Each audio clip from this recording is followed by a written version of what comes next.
Welcome to the Elder Street Synagogue. My name is Roberta Randall Scraps.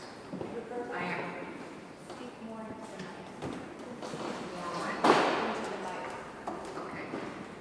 I am president of the Center for the Living City and founder of the project to restore this historic synagogue.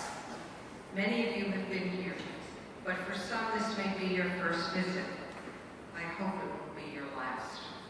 Started in the mid-1980s, the rebirth of this singular house of worship evolved slowly and steadily in the same way that Jane Jacobs taught us long ago how neighborhoods and whole cities rejuvenate over time through the efforts of many individuals.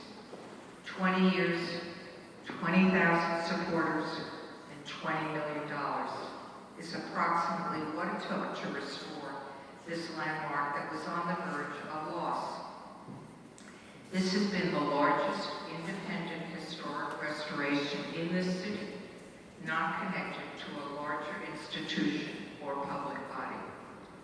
Jane actually followed the progress of this project through the reports that I would bring her on my visits to Toronto over many years. And she loved that the preservation effort, now formally a museum and functioning synagogue, embraced its Chinatown neighbors.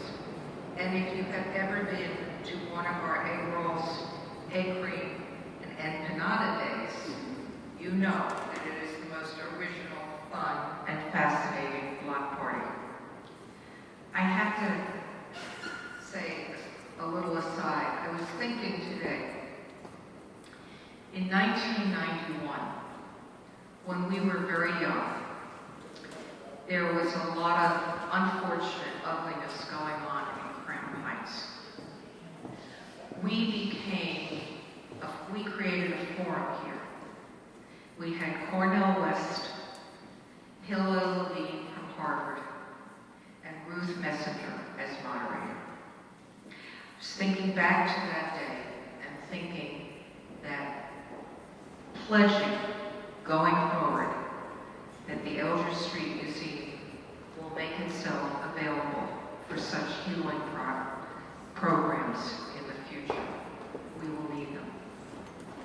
Author and activist extraordinaire, Jane Jacobs was a lifetime student of cities, an architecture writer for Architectural Forum, and author of 7 books about cities, plus one about the Constitution, which she wrote while she was taking courses at Columbia.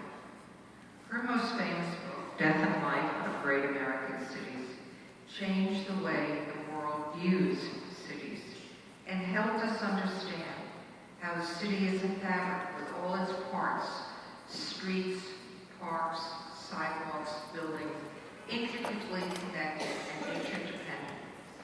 To celebrate the centennial of Jacobs' birth this year, the Center for the Living City organized this year-long series of lectures to revisit, explore, and honor her ideas. Tonight is the 10th of the series of lectures by notable writers, thinkers, and activists to honor and build on the legacy of Jane Jacobs and to renew a discussion about her ideas. 2 years before her death, the Center for the Living City was established with her enthusiastic support by a small group of urbanists expressing to build on her legacy. We are now national and international, with board members from Boston, Charlotte, New York, Salt Lake, Toronto, Chennai, India, and Curitiba, Brazil. In the 10 years since, we have sent a young architect as a Jane Jacobs Fellow to New Orleans to help low-income homeowners figure out how to rebuild their homes after Katrina, created a post-Katrina exhibit at the Museum of the City of New York, helped local people all over the world lead Jane Jacobs walks to observe their own communities, published 3 books related to Jane's work, and have now established this lecture series.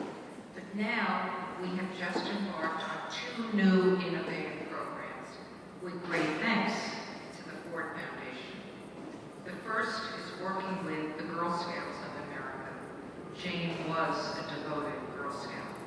To expand nationwide a locally created Jane Jacobs Observe badge, where young girls learn about cities, identify needs for improvement in their community, and engage with their neighborhoods to seek change.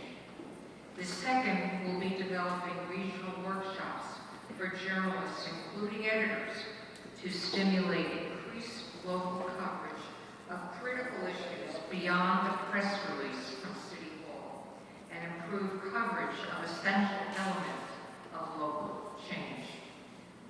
And you should know that this series has been so successful, the Center is committed to keep it going beyond the Centennial year.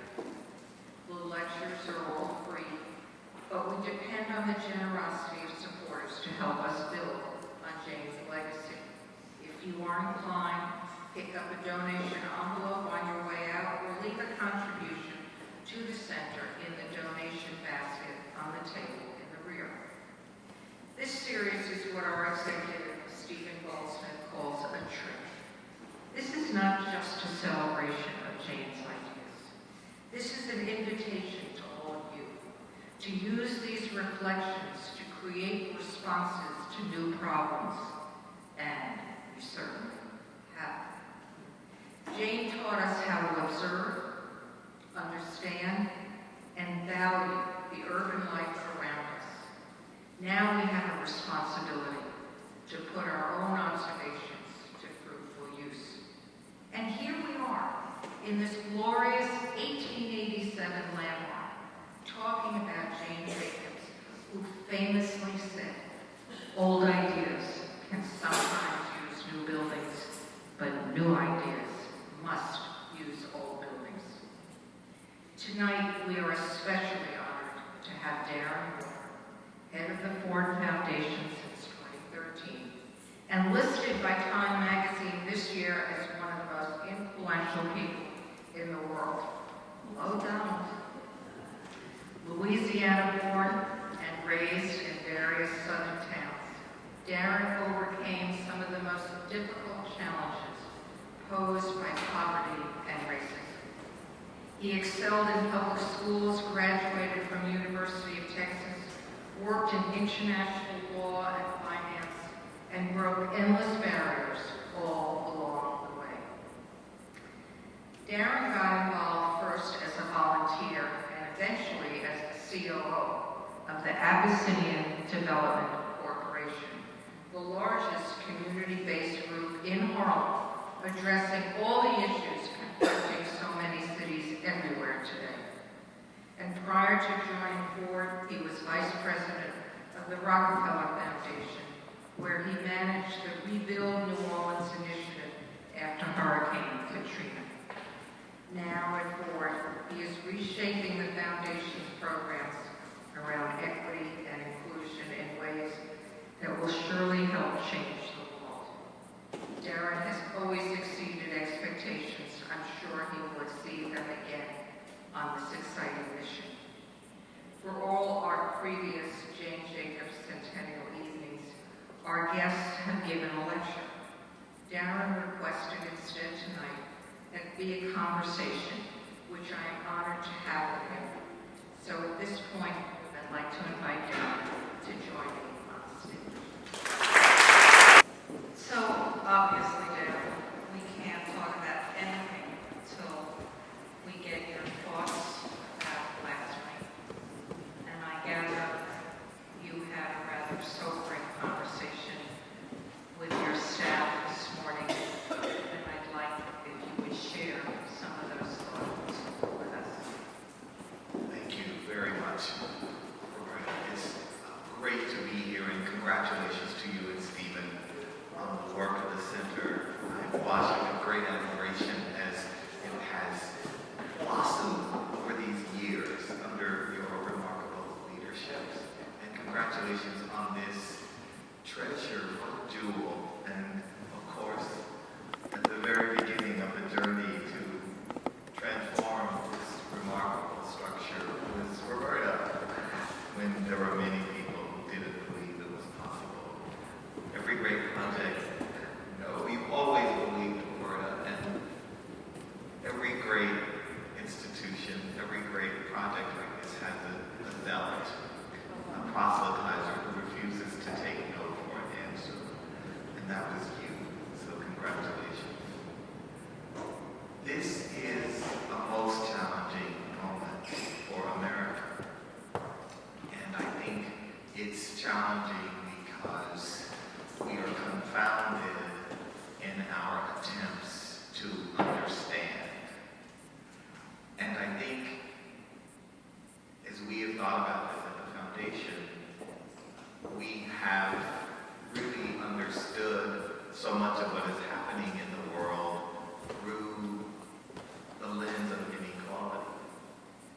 in some ways,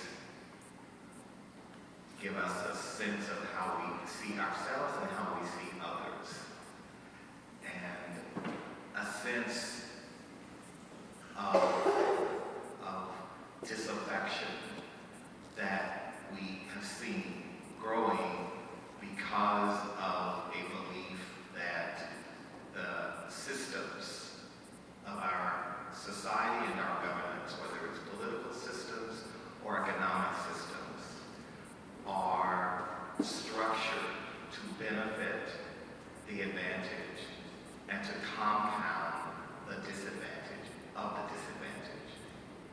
And that there are new entrants to the category of vulnerable who have not been vulnerable in the past. And those people are primarily white working class people. And their sense of disaffection is in part the result of their being marginalized in an economy and in a system that was actually constructed for them. And while it is true that racism and xenophobia and other forms of ism play a role, that is insufficient to explain what happened. And it is complex and multi-layered. And we have yet to fully understand. And this is why I believe, as I have written about many occasions and spoken about as recently as last month at the Vanity Fair Summit out in Silicon Valley with all the new establishments. And what I said to them is that we elites, don't fully understand what has happened in America these last years. And we believe that the greatest threat that our country faces is terrorism or a pandemic or some technical. The greatest threat to our democracy is hopelessness. Because when a society is hopeless, people do irrational things that are inexplicable. They will be willing to drive a car off a cliff rather than in any way continuing to believe that the status quo is working on their behalf. And so while it is a surprise to many prognosticators and experts what has happened, if you understand inequality in this country, it actually is not a surprise at all. It is not a surprise that the surge in voting was not Latinos. The surge in voting was disaffected white people. And not just males, because white women too in some states, and educated white women too in some. So it is really important not to, I believe, seek simple binary explanations for what has happened, because it is far too complex to sufficiently understand. So, from what I'm hearing from you, some of this is not a surprise to you because you've recognized where these trends are, but you already steered forward on a really challenging path that focused on inequality and everything that goes with it. Does this change anything for you, or is the focus just clearer? I think one of the things in the reset of the foundation's work over these last few years is that we have to be more adaptive, and that we have to listen more. And what I mean by that is not, we often in foundation say we should listen to our grantees, we should listen. No, I mean really listen to people, not just our grantees. but to understand what is happening in the world. And that will lead us in new directions and new configurations. And so one of the things, I'll give a concrete example. We have a large program on gender rights and gender equity and understanding the dynamic that disadvantages women around the world. And we were having a discussion internally about the U.S. strategy. Sorry, these sort of foundation. The U.S. strategy. And so we got to the entire presentation, the PowerPoint, everything. And I said to the team, we spent an hour talking about vulnerable women in the United States, and you have not raised white women. What is happening to working class and poor white women in America? We know the data are staggering. We know that for the first time in decades, mortality rates are up. Levels of addiction are at unprecedented. Life expectancy, all of these indices of well-being that if we looked at anyone else, any other category, we would say, wow, we've got to pay attention. And yet, you're showing me a strategy you want me to approve on inequality in the United States from a gender perspective. And you're not talking about poor white women. And part of the reason is because we haven't been organized to understand what is happening to poor white women. And so if we're going to look at gender now, we've got to be able to incorporate that perspective, that understanding. And if you are a traditional big foundation, PhD, social policy, gender person, that's really not where you start your analysis. That's really an interesting perspective because especially when we think of all the news reports of the opiate addiction staggering and in those areas. Now, during this whole campaign, we did not hear much, there were a lot of issues we didn't hear about. We certainly didn't hear much about urban challenges that we know are often neglected. I trust you will at some point get the ear of the new president. Yeah. I have no sense of that. I'll just- I encourage, I believe the foundation should work with every administration. And I'm hoping you do. So, hello, Mr. Trump. Nice to meet you. President Trump. President. What are the three major requests you would make of the president addressing urban issues? Well, I would start by reframing what is urban through a lens of assets, because the discourse because the discourse has been primarily one of deficits and problems. And I think one of the challenges is that we actually know that cities are places of assets, and yet a narrative continues to be propagated that cities are equated with out of control African Americans, particularly young people, crime, and mortality that is of a context that you see in the developing world or something. And that narrative is harmful. It's harmful to the next president's success. And so I would first ask to reframe how we engage in the discourse about cities. And then there are clearly a set of policy prescriptions, starting with infrastructure. Infrastructure is a bipartisan issue. I think it is regrettable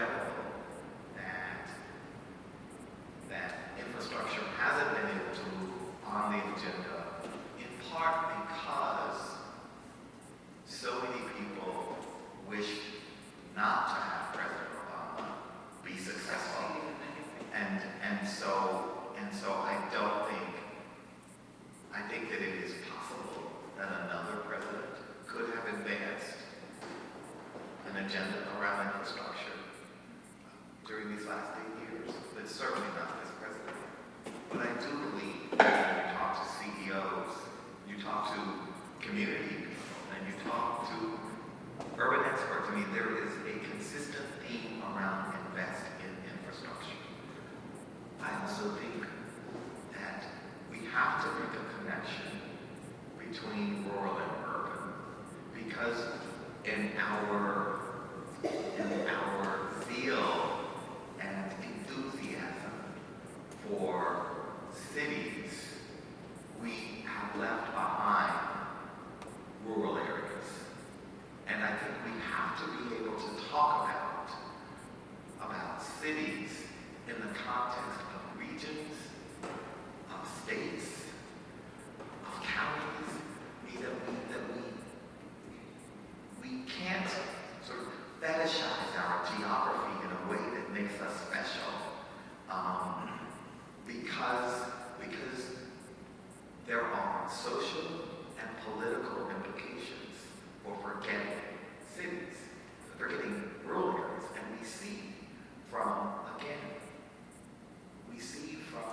the plight of so many of our rural communities in this country, of just how left behind people in rural communities feel. So I want to offer two very specific ideas, and actually they bridge the urban and rural. And President Trump, I have to get used to saying that, did mention during the campaign infrastructure. So I want to suggest that one of the most critical infrastructure projects across America is replacing every lead pipe that brings water to cities and to rural areas. What an extraordinary project, and what a difference that would make. I mean, a lot of people don't know, the studies have shown the connection of lead in the water to children growing up related to crime or slow learning, and this could be critical. And the second one is the federal government has spent gazillions of dollars with the idea of removing blight. And what does that mean? Nothing but demolition in neighborhoods where you and I know there are buildings that can be reclaimed. And maybe you can suggest turning that around so that it's money going to people who want to take over an abandoned home and restore it in the good old sweat equity days of the 1960s and 70s, as you well know. So it's just I'm offering two ideas to throw in the hat. Be sure to transmit him when I speak to him. Just don't tell him they're from me. He and I have had a not good relationship. Can't imagine that. Well, I'll tell you about that privately. So over the past 6 months, as part of Jane's Centennial, we've had volumes, hours of discussion, looking back on her career. We have a wonderful film, which will at least debut nationally in April, right? Which is really terrific, about Jane. So our lecture series has been very much a part of this conversation. And people will digest it over the time, and we look forward to discussions for the years ahead. So what do you think are the most critical elements of her thinking that you hope will be remembered and applied where possible? Well, first I want to say congratulations to Matt Turner and Robert Hammond, because the Jane film is brilliant. It's just delicious. It so represents her, and it so challenges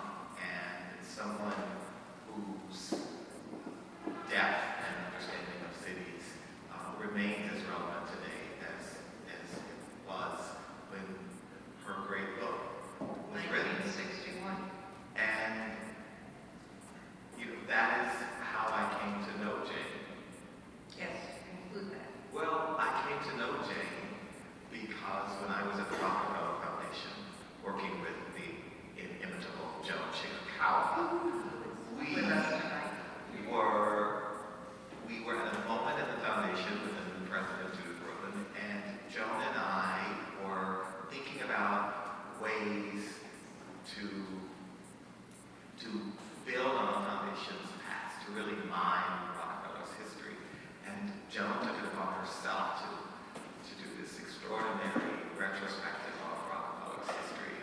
And one of the things she unearthed that was not known to really anyone at Rockefeller was a letter to Jane Jacobs in response to an inquiry from Ms. Jane Jacobs. Mrs. Jane Jacobs, I should say, is her letter signed, asking for $5,000 to allow her to write a book because she had an idea about a book on cities, and it was not formulated, and she couldn't take off time without some kind of supplement, financial supplement. So Rockefeller provided her with a $5,000 grant, which basically was a year's salary. She was a secretary, as you know. You were her dear friend. She was a secretary at the time, and that was her salary. And she wrote the book, basically. And it was really through the excavation of that history that Joan and I, and Judith, and so many others came to understand Jane. I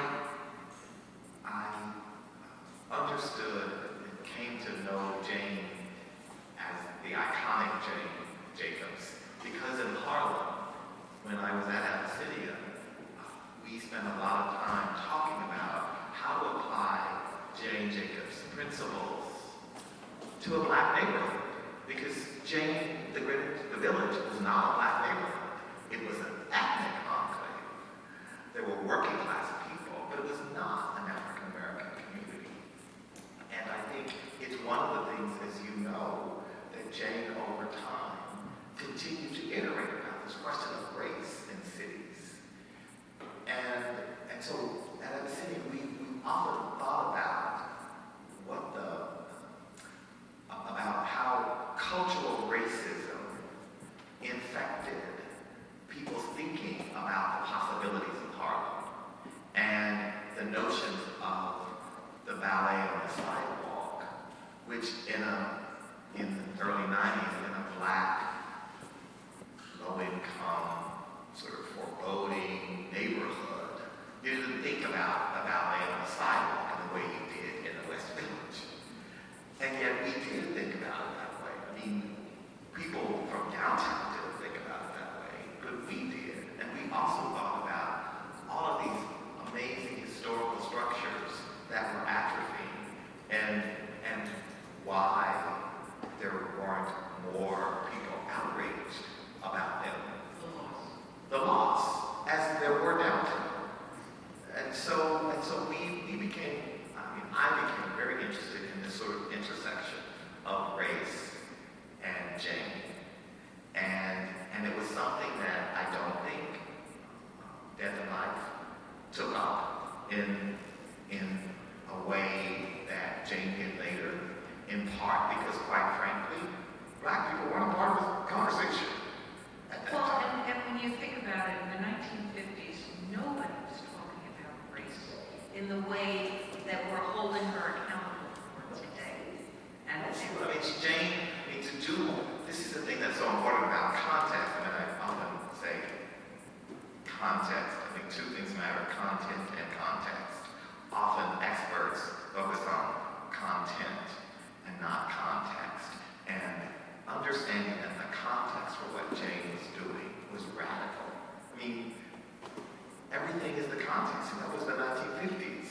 Do you know, the context in the 1920s, when John D. Rockefeller said Negroes should all have a high school diploma, that was a radical idea. That was a radical idea for that context. And so you can't retrospectively hold someone accountable for what today is normative at a time when what they were actually pushing for was pretty radical. And yet, her observations about Harlem and the public housing early in Death and Life is where she points out she really learned from the residents what was wrong with the towers in the park that had replaced their neighborhood and she says, I'll never forget, she quotes that woman who says, "There's no place to buy a cup of coffee or a newspaper. They tore our neighborhood down and they gave us all this grass, and then the big boys from downtown come and say, isn't it great, the poor have everything. So she learned early in Harlem, but she didn't label it that way. And I think that's what the context that you're talking about is missing. So you and I first met at that period of when you were, I was a mere child, at the old New York Post, No, right? I'm a reporter from the New York Post. Old New York Post. Yes, the old New York Post. You know what that all means. And you were busy managing the restoration of Astor Row. Astor Row was a block of houses that had been originally funded by John Jacob Astor. They were falling down. They all had porches. They were very significant. And the Astor Foundation, Linda Gillies, bless her, and Mrs. Astor, funded Darren to manage the restoration for the people living there or low-income people to live there. So that was early restoration, and you've always had a kind of sensitivity to preservation. What has historic preservation, what impact did that have on your future understanding of what cities need? Well, I think in that context, as I think it is often the case in American cities, the context in this intersection of cultural heritage and the place and space and time. And so understanding that in this Black neighborhood, there were these extraordinary jewels of architecture and design that were meant to lift up the residents, to make the block an exciting, interesting place, and that they had atrophied over time, and how even the people who lived there didn't understand the treasures. And part of that, and you see it whether we're talking about Bronzeville in Chicago. I mean, there are lots of neighborhoods like this, that primarily African-American neighborhoods, where the toxic experience of racism has so degraded the psychology of people, they don't believe that they could be living among treasures. I mean, they don't always believe that they are worthy, and that this is actually. And so what we found often in Harlem was having to educate people about the treasures. And while it's true, they weren't built for them, because as you know better than I mean, Harlem was black and primarily Jewish, because the idea of moving from the Lower East Side uptown to where there was light and air and no tall buildings was something that in many ways reflected the aspiration of so many people downtown who were first generation. And so this amazing neighborhood had been built with Olmsted and all of the great architects, Stanford White, I mean, so many architects had designed houses and public buildings in Harlem, and yet they were atrophying. And part of it was, I believe, a need to embolden that community to take ownership for what was theirs, and what justice downtown needed attention and resources, and to hold public officials accountable to deliver resources, that was needed there. And I think so we spent a lot of time, and this is how you and I met, really helping to educate people and to say, Astor Row is going to transform this part of Central Harlem, and it really did. And part of the reason we were so adamant that it wouldn't be gentrified in that way, and that was because because, and requiring that there be income restrictions on who got those wonderful houses was because we wanted it to be for incumbent residents, and that we recognize that long term, if we didn't have a policy, something concrete, that it would over time be transferred, and you'd come back 20 years later and the block would look completely different. And I'm thrilled because I saw someone the other night at a Ford event who was one of the original Astor Grove owners, probably some of you met. And we were talking about her daughter who's now an adult with kids. And her daughter was, and so that's what we want, but it's really hard to do that today, Roberta. It's really hard to ensure that what we find everywhere is that incumbent residents who are usually poor, black, and brown feel forgotten and overlooked. We see it, I experience it whenever I'm in Detroit, when people feel, when incumbents feel that all the attention is on the yuppies who are moving from Brooklyn, and all of the, and the artists, and all the people who are coming to Detroit, and they're saying, what about us? So that's the money that I was talking about. The federal money that's going to tear down those very houses in places like Detroit that could instead be occupied by those very people.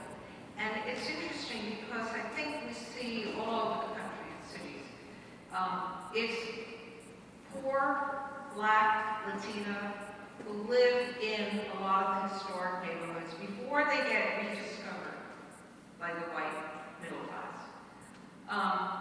But years ago, I wrote about this in one of my books, Stanley Lowe in Pittsburgh, when he was dealing with the Manchester neighborhood, and he had these extraordinary houses that he couldn't convince his neighborhood people were of value. They wanted the teardowns and the new split level. He put them all on a bus and took them to Georgetown. And they said, oh my God, what we have is as good or if not better.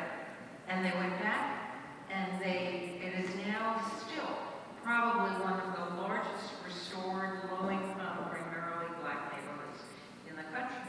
So there's a resource out there before they all get yellowified.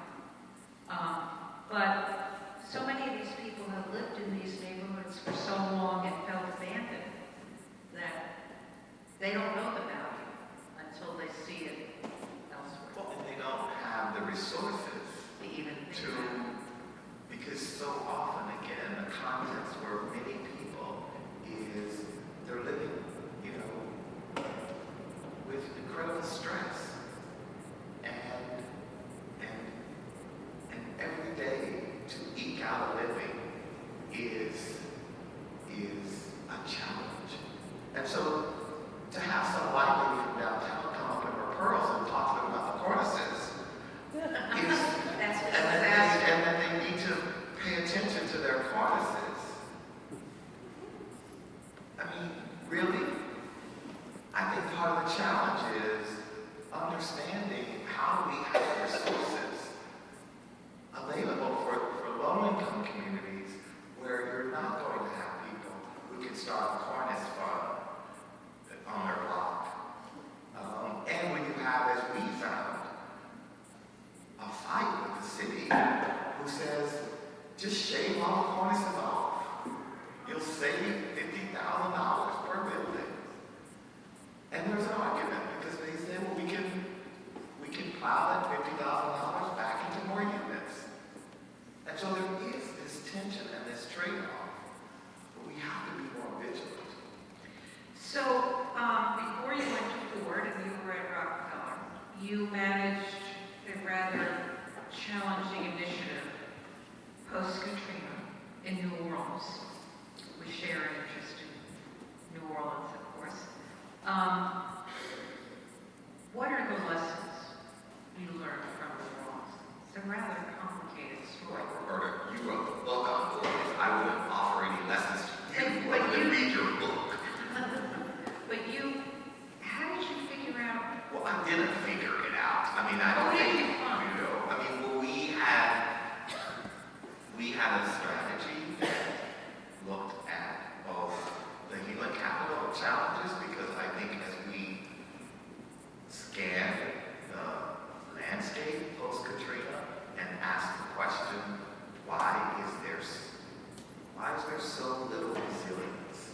Why are all these communities so wiped out, not just physically? And part of it was because the institutions in the city were so frail, particularly again from Google's of inequality. The Black institutions were incredibly frail and on lifelines and without philanthropic support, while their uptown counterparts were doing pretty well. And so it was not a surprise that in the wake of Katrina, that the white parts of the city were actually quite resilient, because they had institutions and they had people who were trained, who had expert knowledge, who had access to people outside of New Orleans, and who had resources. And so one of the things that I learned was how typical this is in low-income Black communities, and how this dichotomy within a single geography can coexist of strength and resilience and of weakness and frailty. That is not to say that the people were weak and frail. In fact, the people themselves, given what little resources, financially especially resources, were actually pretty remarkable. But they were doing it. There was just a series of workarounds, and in many ways, the thing that is most disconcerting is how more akin, as I look at Ford's or then Rockefeller's global work, how more akin the New Orleans work was to the work in India or in Kenya. Because in those places, the lack of infrastructure, the lack of financial resources. But I just think that was really extremely, I was extremely affected, and I have been, and it's been one of the lessons, one of the great privileges of working at two international foundations on cities in both, is seeing the similar patterns of inequality and exclusion. I have been in meetings in the Kibera slums in Nairobi. If I had closed my eyes and just listened to the words people said, it was Harlem 1995. It was all about, we have been in this community and you have ignored us. The elites have not wanted anything to do with us. We've even been on the census. And now, all of a sudden, you found out about us. And you're kicking us out, you're taking our land, you're taking our heritage. You're not giving us any place to go and any solution to the problem you've created because you want to displace us.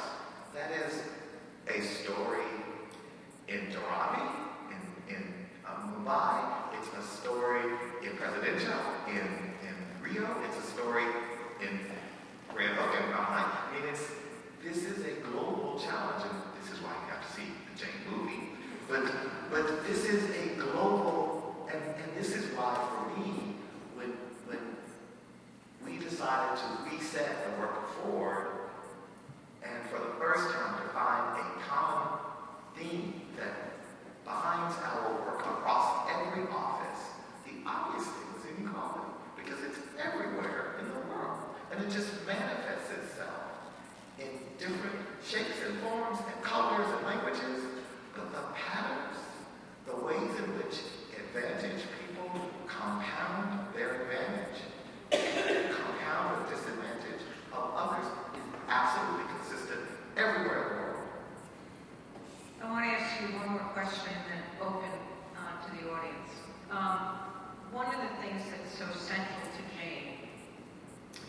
which she articulated in the introduction to the Modern Library edition of Death and Life, and which we at the center keep focus on, is her understanding that it's all about an urban ecology, and it's all connected, the ecology of the city. When you talk about whether it's New Orleans or any of the other cities, even Redmond, we're now adding the layer of climate change. So this idea of the ecology becomes even more relevant. How do we incorporate that? And how, or is this part of your conversation when you develop these programs around the post-Katrina, post-Baton Rouge, post-Sandy, post-Iowa, floods everywhere?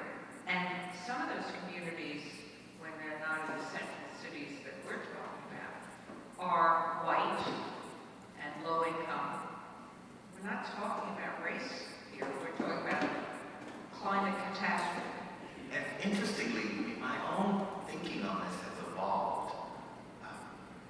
And part of it is informed by just reading a lot, but also just experiencing climate change in different ways in different parts of the world. And, I used to think that it was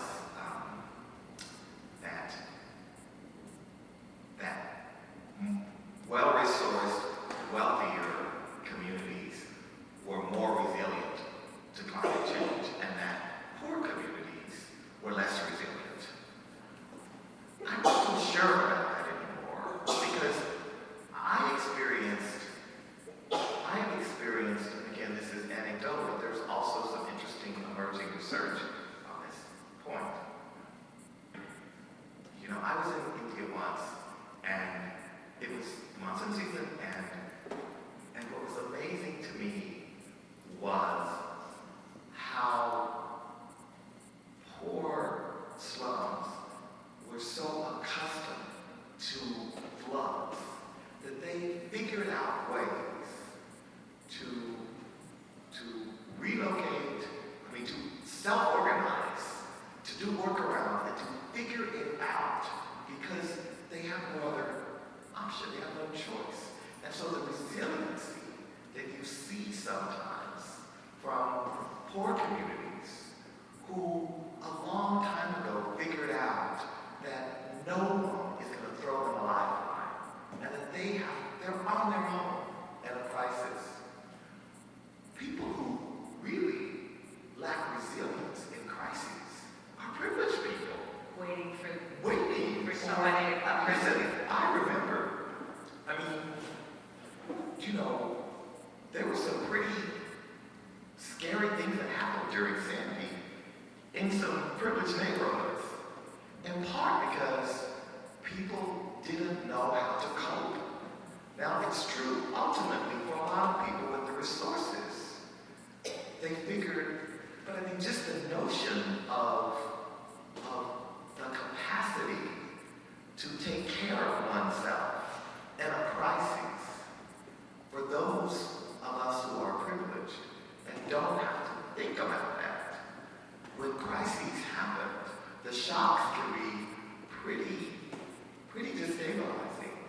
Again, I'm really trying to figure out where I land on this, because I used to have such certitude, in part because the literature was so clear.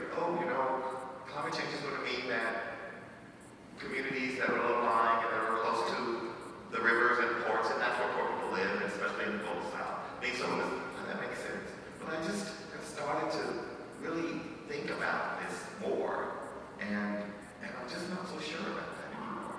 Well, I think that's a really interesting observation, because I think what you find in so many of these places, which was also true in the early days of New Orleans, that places that were aware of their climate condition built that way. New Orleans houses with the barge board and whatever was used were designed to flood. Now it's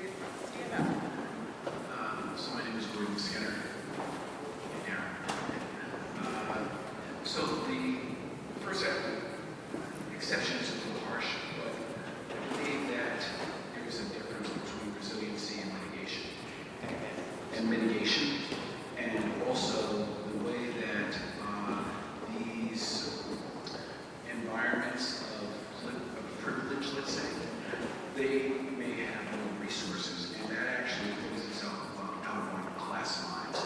And class ultimately is the language that racism speaks. However, my question is that prior to November 8th, the date I'm living in 3, prior to yesterday, there had been a rumble that Ford was scaling back or cutting back on a lot of its funding initiatives. Again, this was a rumble. It doesn't mean that it was any truth, but there was that concern.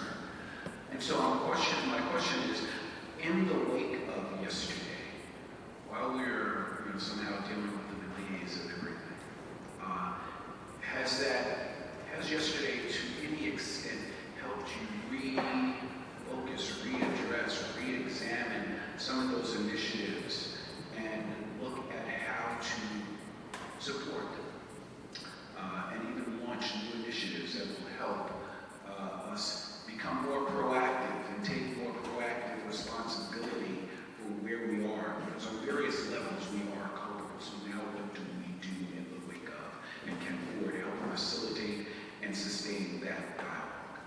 Thank you. Great question. And so, on the question of Ford cutting back, I think our budget this year and the next year will be larger than it has been in many years.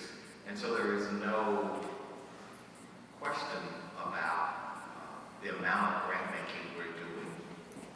I think it is absolutely true that there are some areas that, as we assess the landscape, we make a decision to either transfer the program focus to another geography or to change the focus of the program. And I'll just give 2 examples that not always sat well with people, and it is what it is, and I have no problem with just being candid about it. So one was LGBT rights. The Ford Foundation was an early funder of LGBT rights in the U.S., but most foundations would have put on their website, was before they had websites, but would have, put, this is a grant for LGBT rights. And there was, you could count on one hand the number of funders who funded LGBT rights in the U.S. Over the last 10 years, the data are really clear about the amount of funding in the LGBTQ space in the U.S. and the tremendous progress that we have made in this country in the last decade. That is not to say that the journey and the struggle is complete. As a Black gay man, I am very cognizant of how far we are yet to go. But the context has changed in that we now have gay billionaires who write checks for LGBT issues. And while we are in the U.S. celebrating the progress we've made in other parts of the world where the Ford Foundation works and heretofore has had no grant making, we have new statutes that criminalize the statement that I am homosexual. And so one of the things that our strategy work, I think, or I should say, I demanded of our process was to do the hard thinking about where are the best and highest use for our philanthropic dollars in the areas we work. And of course, it is true that when we announced that we were not going to have an LGBT program in the U.S. and that we were moving the focus of that program to the global south, understandably, there were a lot of people in the United States not happy. Another area of education. The Ford Foundation, there was a time when the Ford Foundation and Carnegie and Rockefeller were the 3 largest funders in this area, and K-12 was Ford and Rockefeller and Carnegie. Well, Carnegie and Rockefeller aren't even in the top 20 of the funders anymore. We are still in the top 20, but pretty soon we won't even be in the top 20. And it's not that it's just about money, but it is about a space feeling like, are we adding value to solving the problem in a space that is very crowded, with many, many new donors coming to the fray almost every year. There's a new young billionaire who says, I want to fix public schools.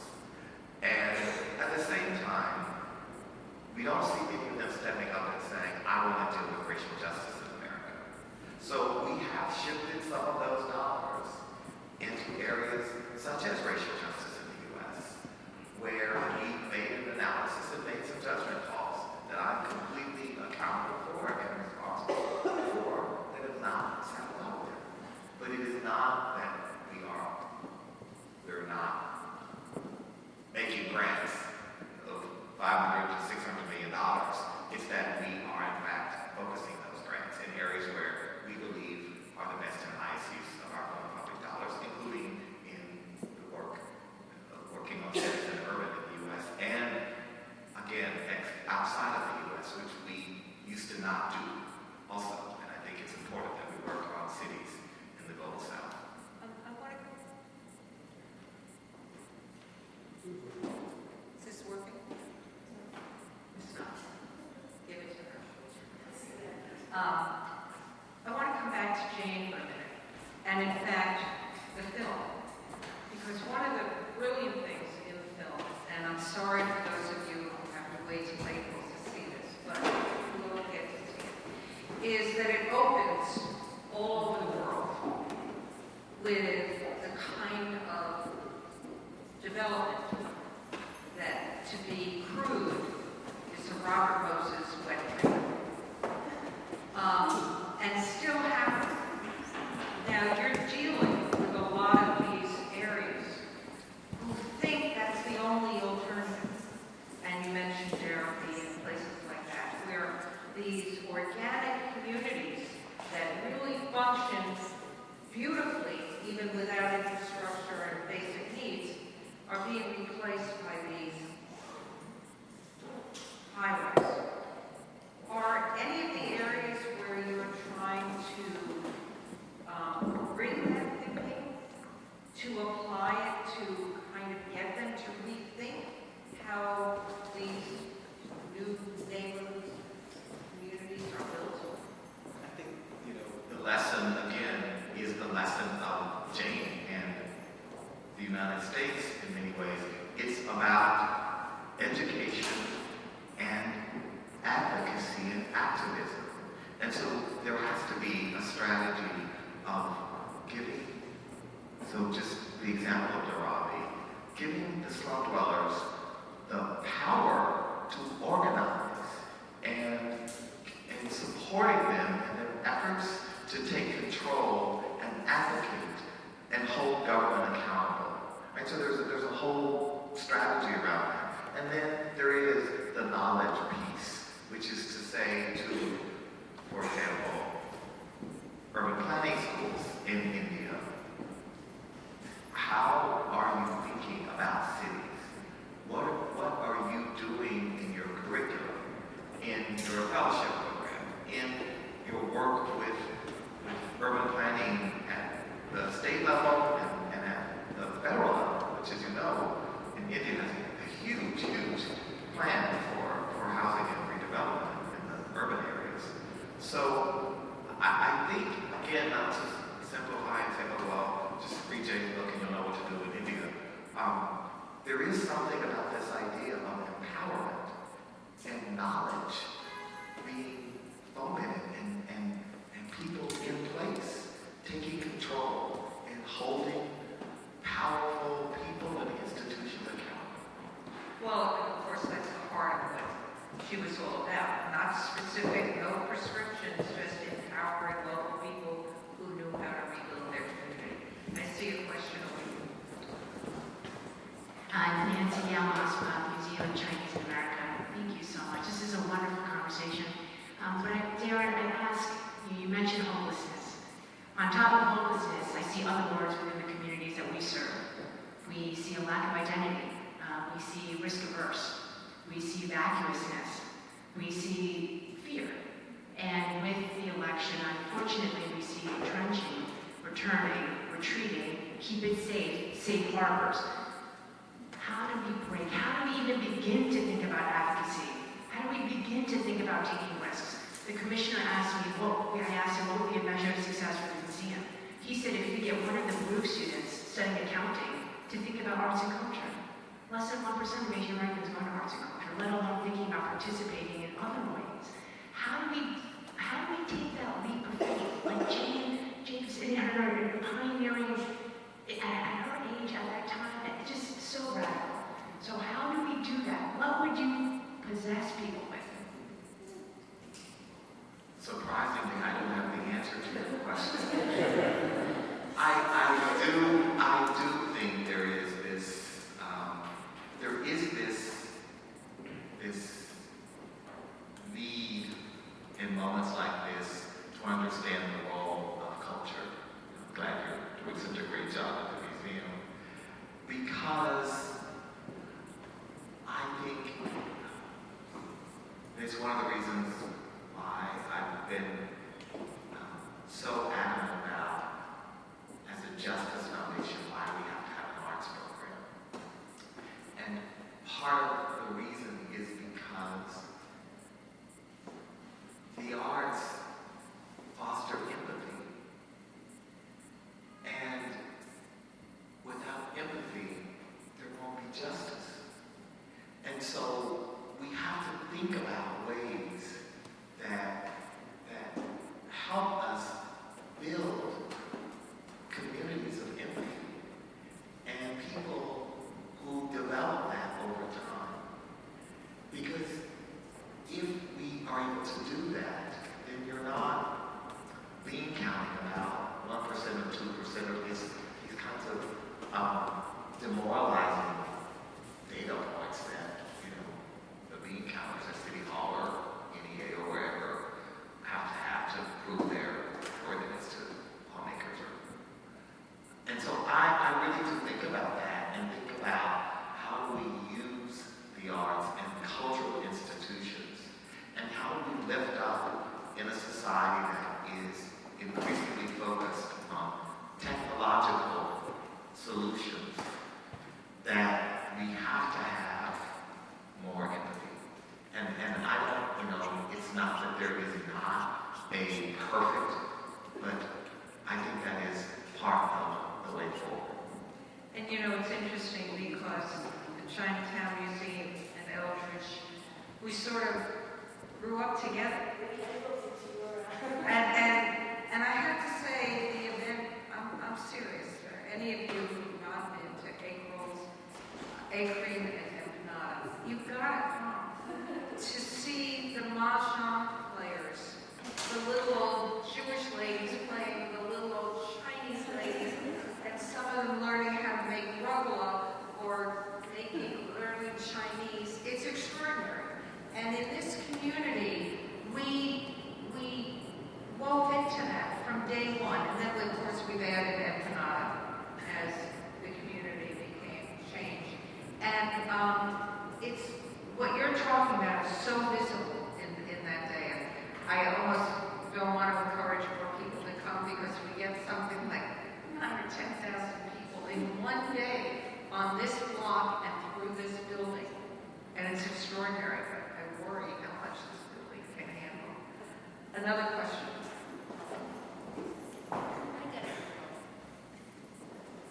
Roger. Darren, welcome. I think it's great to be here. You used the term hopelessness in your opening comments, particularly about the white issue that you raised concerning yesterday's election, November 8th election. Years ago, Ken Clark used the term powerlessness. And out of that came the whole concept of empowerment. And you later on used the term empowerment.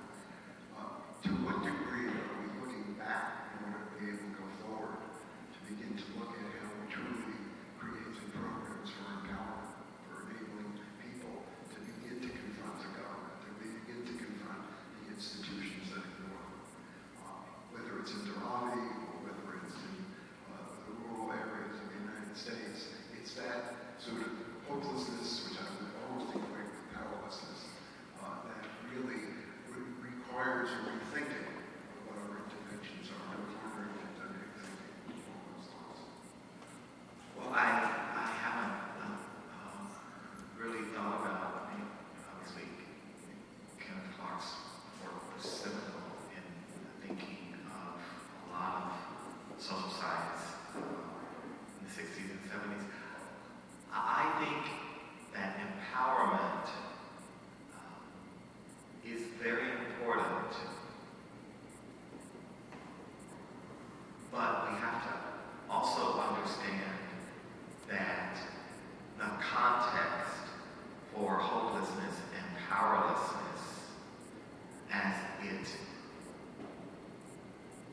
becomes wider is racialized in a different way. And so if hopelessness translates into, I want to take something back because I like the way it used to be, and that was when you people knew your place. That's not empowerment that I think we want. I think we would see an empowerment that understands that too many people are being disempowered, both Black, white, Latino, etc., and that the way we construct a response is not a racialized, hierarchical response that responds to our normative, racialized hierarchy in this country that allow very poor whites in the American South, where I'm from, who were never slave owners. They were peasants, but who, because of the hierarchy of race in the South, chose to align their futures with whites as opposed to working class and poor blacks with whom they had far more in common in many ways, except for the color of their skin. And so I just think we have to, when thinking about these sort of constructions of empowerment, hopelessness, really have clarity on what has changed in the context. When we encountered this in the 70s, it's not new. The American Democrats came out of the 70s, the white community reacted to the protests that were taking place. But the white community in the 70s there was a response to integration, and there was a response to what was perceived as an imposition. There wasn't really an economic, the people in Boston were not, the people in North Carolina, the big fights in that period were because the courts were demanding integration and had been doing that since the 60s, and whites weren't responding. And so the appeals courts and other courts were coming down. And much of what you saw, it's true, there were all sorts of things going on. But what is different today in terms of context is the economic vulnerability and profound insecurity and the belief by a lot of working class whites that something has been taken from them, and the grievance associated with that, whether it's true or not, has to be reckoned with, is all I'm saying. My point was that there were a number of communities in New York that were white that felt exactly that way. They were poor. And when we tried to intercede, what we did was structured a way that we had Black and Latino trainers training folks on how to empower themselves and fight for the principles that they were fighting for in a way that was not racial. And I think what we need to do is go back and see what of those techniques avoided the pitfalls that we're talking about, but at the same time provide an avenue by which you were able to bring people who never saw each other and work with each other, become dependent on each other and become allies. I think that would be a really interesting piece of research, Ron. I think it would be very interesting to understand that period and now and what's sort of transferable. Absolutely. Hi, Dave Gardner. Thanks for your comments. And that's a good segue actually what I want to ask about, which is your work on political participation. Because one of the sort of untold stories of yesterday is that it was our first presidential election since the Supreme Court eviscerated the voting rights act. And with very little prospect that it's going to come back in the near future, more universal forms of expanding participation seem especially relevant. And when you think about the fact that 1 million people were purged from the voting rolls in Ohio, but yet we have, now 4 or 5 states that have automatic voter registration. When you think about the fact that whether people came out to vote is attributed to whether candidates excited them, but many countries around the world it's a civic duty. There's many ways of conceiving political participation that have pretty direct impacts on economic inequality, but they're sort of left out of the narrative of what we just experienced. No, I think that's also a really good point that as we think about what we call civic engagement, one of the things I think we are going to have to really rethink is how do we build and support the mobilization of more people for these ideas, because these ideas have been on the table. It's not as if automatic voting, when you get a driver's license. I mean, there are all sorts of ideas that organizations that we support have been working on, but there's real resistance to enfranchising more people. And that's really problematic and very un-American. But we have to have a narrative and create a sense of urgency about that. And this is why institutions matter, and why, all of the institutions that, were on the front lines litigating post Shelby, thank you, post the Shelby case, were institutions that we needed to support for a very long time.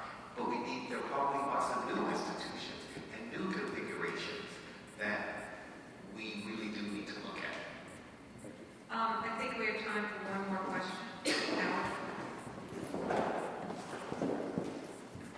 Delving into the same waters here, when I look at you as a gay black man who grew up in places in the South, came to New York, and now you don't just run a foundation, you run a foundation.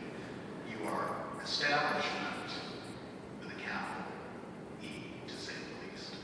How much of what we saw yesterday is not just about disenfranchisement, but about two things: that people who were not establishment are establishment and are visibly at a different place than they were, and that as you have this competition for resources, there is this real struggle and fight potentially between why are you getting something that I should be getting and you didn't used to get, and you clearly don't need it anymore. I think, Howard, that, that's at the macro level, when you look at inequality in this country and in this city, that's a question that should be really turned to all of us who are privileged. Because we privileged people in this city are the beneficiaries of huge public subsidy. And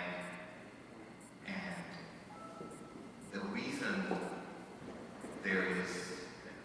among the reasons there is this sense of disaffection is because more and more people know that and feel angry about our privilege. And I live in a nice condominium on a park in Manhattan that has a tax abatement. It has a tax abatement, just like a lot of multi-million-dollar condominiums, including a building where someone bought an $80 million condominium and got a tax abatement. Because real estate developers have figured out a way to make the system work for them. Wealthy real estate developers developing products for wealthy New Yorkers and wealthy out-of-towners, by the way, which is good because we need out-of-towners. But it is an example of the ways in which privilege is bestowed in our society upon those of us who are already privileged. And it's not a secret. And that causes all sorts of disaffection. And on a personal level,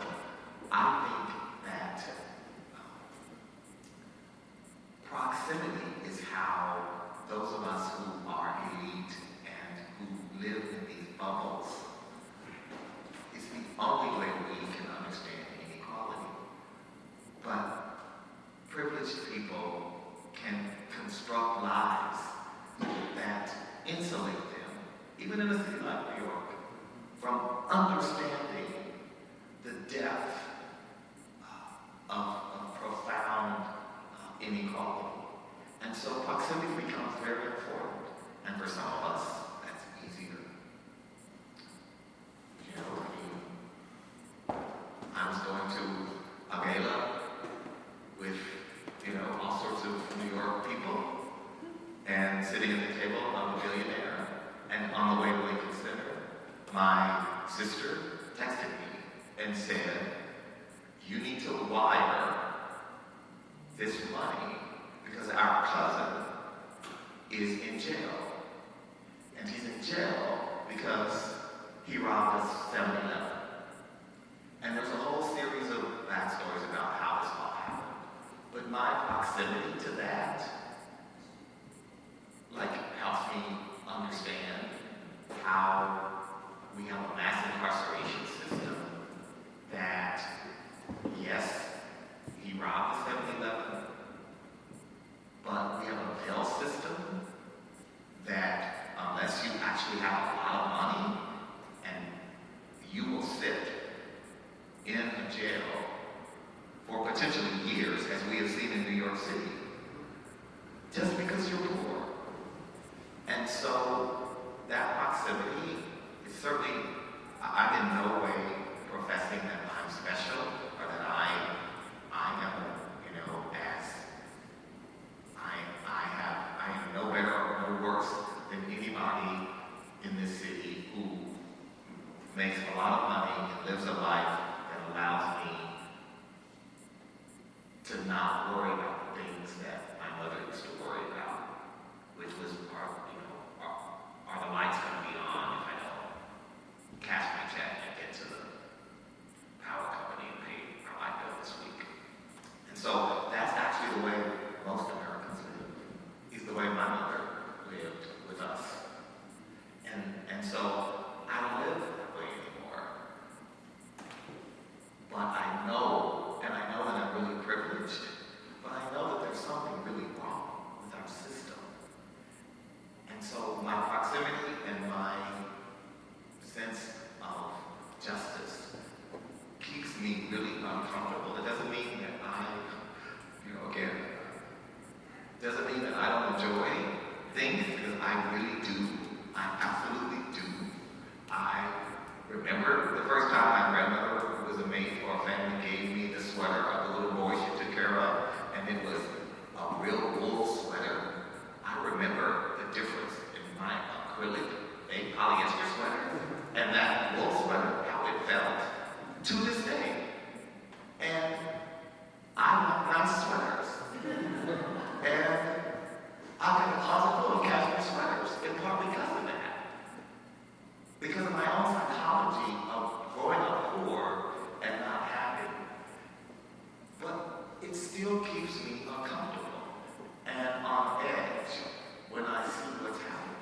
And I don't know how to fully reconcile that, but I think all of us who are privileged need to live with that and live with some proximity to it. It doesn't mean that we're going to be any better or that but there is something though about proximity that I think is important. I think that's an appropriate note on which to end. What I think, Darren, you've given us a lot to think about. And it makes me feel good to know that these are things that we can think about in a positive way, since we don't think of today as in a positive light. But I think you've helped me understand a conversation I've been having with myself and, in fact, my daughters, who are dealing with their children who are so upset, this size on up.